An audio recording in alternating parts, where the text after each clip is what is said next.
Hi guys, here we are, still at Davencourt, and we were just having a chat. We just had a reading with a lovely young Welsh lad, um, and we usually have a 10-minute chat and a cup of tea or a drink of water or something, And almost immediately, something came through, Well, this Tina, and is you had very, no very idea what it was. well. Someone's hair, and the way he's dressed is very unusual. I would say he's not. He's a sort of like a Caribbean or something like that look. Okay, But more deeper than that, maybe I will say go for Caribbean, but I don't think it's Caribbean. He's dark, but he's got this sort of like he's dressed up like a chief of some tribe. okay, a chief. Yeah, Okay, all right. yeah, Well, that's a little bit unusual. very unusual. He's got sort of feather headdress. And around here, his castle's got like feathers, and they're like red and white and blue. So it's dressed in sort of like French colours, but oh, okay. So he's obviously coming from an island belonging to the French, obviously. So that would have been that probably is the Cameroon. Might have been French Polynesian or Could be something French like that. Polynesia. That's around there, and Cameroon's around that way. Yeah. So yeah, I would believe he was from one of them France today islands. was a bit like England in that Oh way. yes, They big had an empire. awful lot of property lands throughout the world. Not as much as us, of course, but they were having a go. Okay, so I'm sure we'll understand each other because spirit knows no language anyway. So he was just standing there, and actually I saw him there before I started talking to the little Did Welsh you? lad. But I didn't ignore him because the little Welsh lad come down. So I thought, oh, but yeah. So he's dressed up in like full honours of his own tribe, if you know what I mean. So I think that's going to be. I did see some Cameroonians and Yeah, French on the Polynesians. headstones. So it Yeah. must be one of them. Yeah. Must be one of them. So Okay. I'm going to bring him in. What is your name? Sedji. His name is Sedji. Sedgy. Sedji. That's unusual. Well, Is that his not first going to be name? English, is it? No. Yeah. Well, his name is Sedji. So let him just Yep. make a connection round. Please come forward, Sedji, and in this time and space, and know that we're not here to harm you in any way. We're here to help if we can, and if we can help you release from this earthbound place, then if you want to, we can help you with that. Okay, so I've got the name Sedji. Sedji. Okay, so I'm seeing the colours of the French flag, so it's definitely got to be a French colony. Yes. Okay, so either Cameroon, but he's definitely dark. You know, he's not white. He's darker skinned, and he's standing proud. Okay, so why are you still here, Sedgy? Because he's not at home. Okay. He's not at home. Not buried at home. Yep. And in his tradition, no, and he didn't have the burial he wanted right either. Is he actually buried in this graveyard? Yeah. He's buried in this graveyard. And I'm assuming it was World War One. Yes, it's World War One. Yep. Yeah. And he was always hoping that he knew every chance that he could die. Yeah. He was always hoping they would take him back home, you know. Yes. Yes. And he's stuck here, so Right. we can help him with that, can't we? Bless him. We hope to, absolutely. So where's he actually from then, Tina? What island? I'm getting Cameroon. Cameroon. Cameroon. Yep. Yeah. Okay. So what was his story then? Why was it called to arms? Did the French? Yeah, it was a call to arms where they went everywhere where the French and the British Empire did the same. Everywhere they had a little pocket, they would just go on. And what was he doing? And they were told how good it would be to fight for France, country. England, Yes. whoever, you know, and what a hero they would be. But I think he was pretty high up. I think he might have been in a chieftain himself or high up in his own chieftain. What did he do for a living then? He was a chieftain. Oh, he was a chieftain. Or son of a chieftain, so he didn't have to work. Right. Well, he did work, obviously, but not in any way that we think work is. Yeah. Okay, that might have been just chopping wood or, just Yeah. doing things. Ceremonies, he said, stuff like that. And the clothes you can see him wearing, will they be the normal clothes that he would be wearing at home? That is his. Well, that would be his honourable clothes. Yeah. You know, if there was going to be someone honourable to meet him, he would put his honourable clothes. He wouldn't want everyday clothes and not everyday clothes. Right. Okay. That would have been part of his family's. And was he wearing those clothes then as a uniform over here? No. Okay, so it's That's what purely, it came through as. purely, As yes, himself. yes, as himself. As Okay, himself. okay. So he signed up for it, and was Dad for this or against it? No, no one wanted him to go. Okay, So it was a and bit his of dad tear. was the chieftain of the village. Of the village, yeah, not who Cameroon.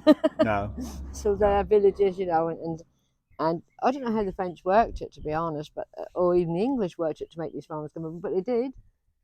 They did. Bless their hearts, you know. And Okay. maybe they felt in their hearts that was something good to do. He obviously did. Yeah. So was he trained in Cameroon? Where did he Well, they receive? had sort of like a call up in Cameroon, and Yeah. they did have a little bit of military training, but then his training was done in France. Okay. France. Yeah, yeah. And how did that go for him? He was enjoying it. Okay. And how long He was his found it training? all. He had this. Most people who come from so far away do have this curious nature about how we do things, and a Yes. relish a relish for information and a relish to take in everything he's being taught, Yeah. so we could go back and think. Yes. So he had that relish. Right. Relish for how to Thirst think. for knowledge. Thirst for knowledge. Yeah. Thank you, Michael. Wrong I word. knew I I was said here for relish. some reason. Yeah, thirst for Okay, so knowledge. and so he enjoyed his training. Yes, he And did how it, and long he was did his taking it all training in. last in France? About 5 months, he said. And whereabouts was he trained? Whereabouts were you trained? North of France. Okay.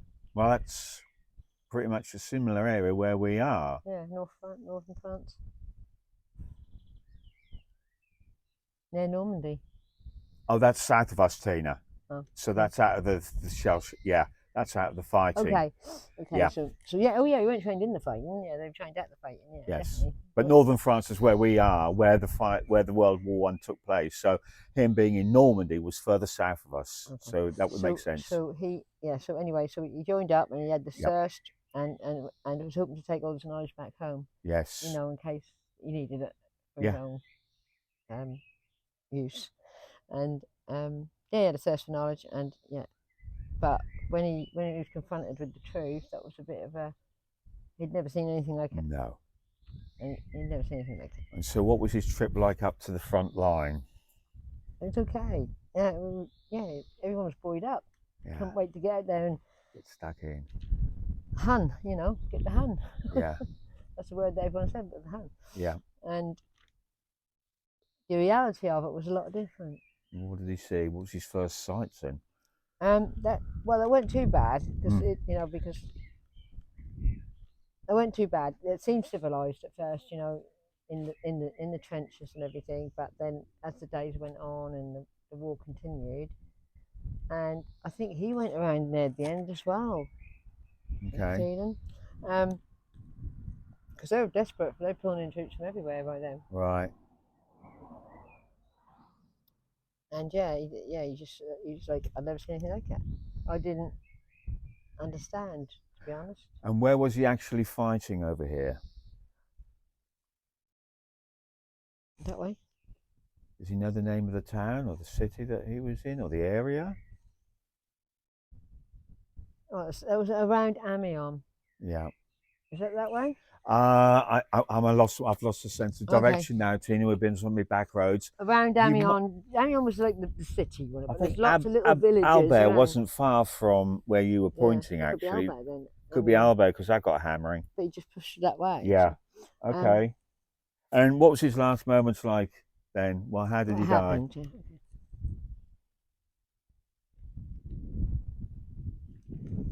So I'm seeing him.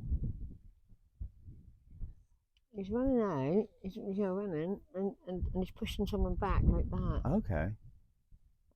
He's pushing someone back like that. I think he's trying to save someone, to be honest. Was he in no man's land when this took place, Tina? Yes, yeah, we would, yeah. I can't see him with any weapons, Michael. It's like he had a uniform on, but. Ask him why he didn't have a weapon in his hand. Why can't you see a weapon in your hands? He literally was just wanting to see the enemy. So he literally, this is what he showed me. Wow. I know it's not funny, and excuse me that I make light of things. I just try to keep it light because it is quite, morbid. He literally just wanted to run into him and get hold of him. You know what I mean? Wow. He was trained in using weapons, but he's pushing people out of the way so they didn't get shot. Oh, you know, like this. And just kept running until he got gunned down. He wanted to take the enemy on with his His bare hands. hands. He was so angry. What was he so angry? What specifically was he? Slaughter. You know, the mass. This side was always losing, and you know that side always seemed to be winning. He just went for it. He just thought, I'm just going to go. I'm going to run, and I'm going to get hold of one of them. Oh, that's very Brave. very unusual as well. I could just see him in his uniform, his colour. Yeah. And I'll get up. Through my microphone is not going to be, you know, and it's like he's just really running and pushing people out the way and like that. He just wanted to get him, didn't he? And he got quite far actually, because he's just had this mentality. I just want to see the enemy, because you couldn't see the enemy, could you? No. And he was like a man possessed. Then he was like, I got to see who my enemy is.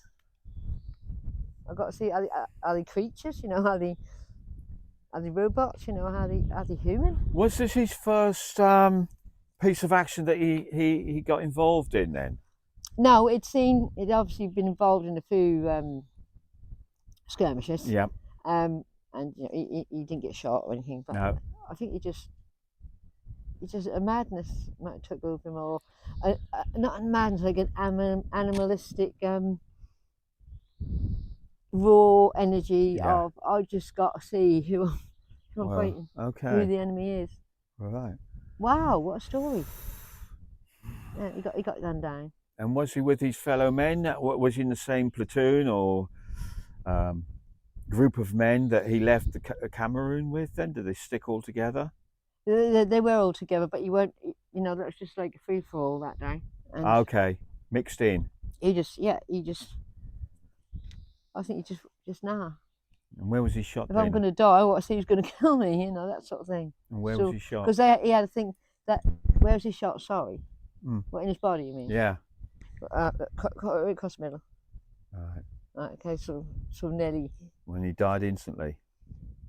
Fairly instant. Okay, so his body was buried here.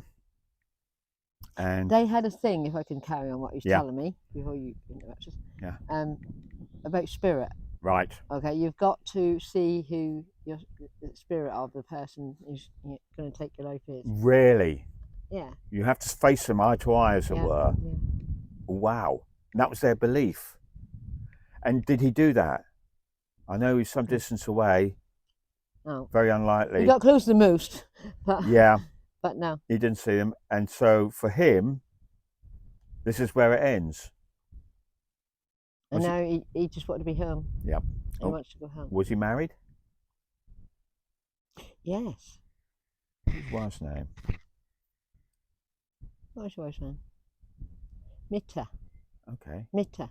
Mika. And did he have any children? Yes, he had a baby son, to be honest, when he left. Okay. What did Mika think when he said, guess what, I've got some good news. I'm going to go to fight the German, the Hun. She wouldn't understand what it was. She wouldn't understand why you would want to go. No. But he was pressurised, wasn't he? No, he wasn't pressurised, was he? No, he thought that'd be a great thing to come back as a hero, experience. And experience and a war practice and stuff like that, and education in warfare in Europe, you know, or as he saw, like the bigger country, which was France. Yeah. But did he feel France? In his tradition, you know, his family's gone, and nothing to do here. You know, why are you doing it? No. So he regrets doing it and getting involved in the whole thing. Would you say that? Yes. But he didn't before and during. He didn't. But he lost it one day. I think too many people. Maybe he lost too many of his friends. I don't know. He just lost it, and he wanted to see who his enemy was. Yes. Because in his tradition, or in his religion, if you like, you know, you had to know who your enemy was. You had to be in the eye. Yeah. Because that's how they would have fighted, you know, there would have been combat and like that, you know. Yeah. With spares. And say back at home, he would have faced his enemy. He would have faced his enemy. Yeah. So he couldn't understand, this unknown enemy we couldn't see. Yes. You know, he just wanted to see who it was. Is there any messages you'd like to give the people today? It's not wrong to want to know more. It's not wrong to want to learn different cultures in different ways and even different warfare. Yeah. If you think that's going to make a difference to where you come from. But today, you don't need to know any of that because it's in your hand. Yes. Right? Yeah. So there's no need for war today. You don't need to go out and do that. There are other ways of collecting that information. Yeah, you don't need to do that. You don't have to have a hands-on. You can find out anything you want. So I suggest that if you feel like you do want to go to war, then that might result in big, deep regrets. Yeah. Especially if you're in a, And he was. if you're so far away from home. I was going to say this war was very little to do with these people in Cameroon. A lot of them. You know, all the others that came over from Australia and it's everywhere. They're everywhere, aren't they? We've already had that with the spirits coming through, and the headstones we go around, and some of the places are Arabic on the headstones and the Jewish style. I mean, it's just every corner of this planet. That really was a world war. Yeah, it was the first real world war. It sucked in so many people. And I bet you'd like to go over and get home. Yes, I think you would. Yes, and he's smiling. Would you like to go home home? Yes. Can I ask what's holding him in this plane? What's held him here, Tina? Because he went at home. He went at home. Yes, that's right. That was the first thing he said, really, wasn't it? Yeah. He just want to go home. Yeah. Well, it's time he went, I think, Tina. Yeah. Okay. Seji Adama. Okay. Seji Adama. Okay.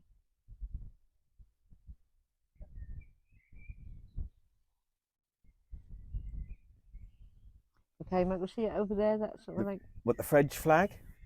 No, over there. That's one. Okay. You've got 2 trees there, and yes. A gap. Can you see that? Yeah. Yeah. Between the 2 trees, what's perfectly circular to each other. Can you see them? Okay. There. Yeah. Okay, Seji. Let's look up. Whoa, what a colourful place. No, really colourful. Yeah. Beautiful. His wife is beautiful. Stunning. Stunning. She's got this like big headdress thing on. All beautiful and colourful. Yeah. And there's people like mother, father, family, all stretching out there, and there's all this beautiful music coming, you know, with the drums and the beautiful music coming through of his place.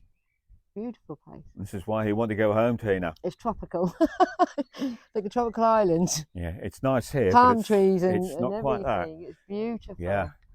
Well, every place is beautiful. This is beautiful, but that is stunning. And they're doing this dance, you know, like this, telling them to come in, you know, like calling them in. Okay. I'm ready. He's gone. He's gone. He's gone. He's gone. Ready. No uniform no more. No. He's gone. Oh, and he's sort of like dancing his way up there. I've never seen anything like that. Like, I don't know, like a Caribbean music, calypso music. I don't know what it is, but he's like doing a dance on his way up like this. Wow. Brilliant. Wow. Brilliant. Thank you. Thank you. Oh, that was lovely. That was very colourful. Very colourful and musical. He's home. He's home. Whoa! Excellent. Well, that was lovely. He was just really excited. You know, usually a bit nervous about going up or something. Yes. He was ready dancing. for it. He was. This was like his he only heaven wanted to go times home. 2, wasn't it? Or he 10. only wanted to go home, Mike. That's all he wanted. That's why he hung around. Just wanted to go home. And it was really interesting because at the very start, you said to me that I don't know what it is. There's something here, and I have no idea. And you're not going to believe what I'm going to see. I said, well, we're going to tape it, babe, whatever comes through. I know it looks crazy, but whatever comes through, there is some sense to it. But that was the biscuit, really. Took some explaining, yeah. Yeah. But once we found his story. Once he got the story. It's gone. It's just beautiful. Oh, wow, what a beautiful place. But every place, every heaven, their own heaven is beautiful, Dan. Yeah. Your heaven is your own heaven, the one you want it to be. But you can rest assured your loved ones are going to be there waiting for you. at each and every, where you come from in the world. Yes. Okay, well, That that was was, amazing, and I'm very privileged to be part of all of it. yeah, yeah. I mean, it's such a shock, isn't it, to hear when we do these, whenever we've done them. I mean, but coming out here, I think the contrast of the different lads. I was saying to you this morning that that when you're coming out with this, for me, the First World War was always black and white or grey and muddy and dirty, and you've actually, for me, created colour that I can see these people in colour as they would be As they today were at that and in time. real life. Yeah, they weren't born in black and white, but as in real life. And I think that's what's missing, really, in the sense that we can almost isolate them and put them in a little pigeonhole in black and white and sepia, that doesn't look quite real because none of it's really real. But actually, when you paint the whole thing and you bring the real people through their personalities, all of a sudden it seems so much realer. Do you know? It's not that Yeah. arm's length thing. You've pulled it in. Okay, Right? well, Okay. that was very interesting, and thank you for watching, and please subscribe, share, like, comment, and watch it. Yeah, absolutely. Yeah. Well, we might have a pop over there, Tina. We'll have a drink of water or something Yeah, and then charge your battery up because it takes energy to do that this, do. doesn't it, Yeah, Tina? yeah, it does. I mean, I must admit myself, I know I've seen you when you've been drained flat. And there have been times when I've been drained from some of them because they've been very emotional, exhausted. So we always have to top up and charge up and then we can hit it again. So hopefully, guys, we'll do another one today and pass that on. Okay, au All right. revoir until Au next time. revoir from the sun. Bye bye.